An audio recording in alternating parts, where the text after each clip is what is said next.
ভালো মেয়ে ঠিক কাকে বলে জানো? ভালো ছেলে মানে কি? তুমিও বলবে সহজ প্রশ্নের মাপকাঠি একটি।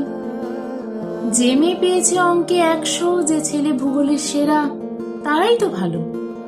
সবাই বলছে হীরের টুকরো এরা।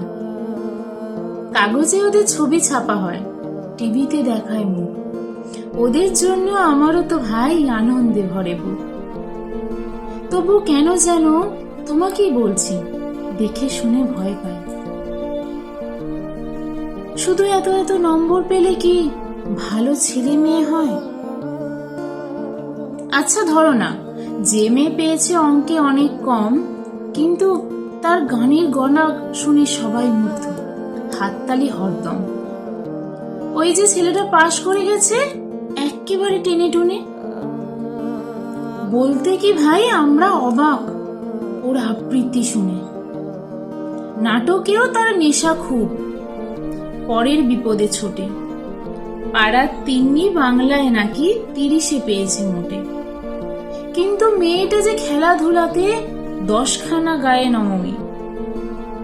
সত্যি বলো তো, তুমিও বলবে ওরা নয় দামি? চাই যে অনেক ইঞ্জিনিয়ার, চাই আরো ডাক্তার, পাশাপাশি চাই শিল্পী খেলোরে স্নেহময়ী সিস্টার। কম নম্বর পাওয়া ছেলেটাই কারিগর হলে আজ দেশটা গড়তে তারও হাতে দেখা যায় কত দরকারি কাজ। পরের দুঃখে কাতর যে মেয়ে মুখটি করেছে কালো, কত নম্বর পেয়েছে বলে কি বলবে না কেউ কে ভালো? অভাবের টানে কলেজে পড়েনি, ছোট্ট দরমার বাড়ি, তবুও ছেলেটা বাবা মাকে দেখে, ভাড়াতে চালায় গাড়ি। তাই বলছি কি শুধু নম্বরে নয় মাপকাঠি।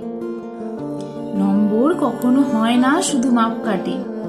ভালো ছেলে মেয়ে বলতে কি ভাই মানুষ চাইছে খাঁটি।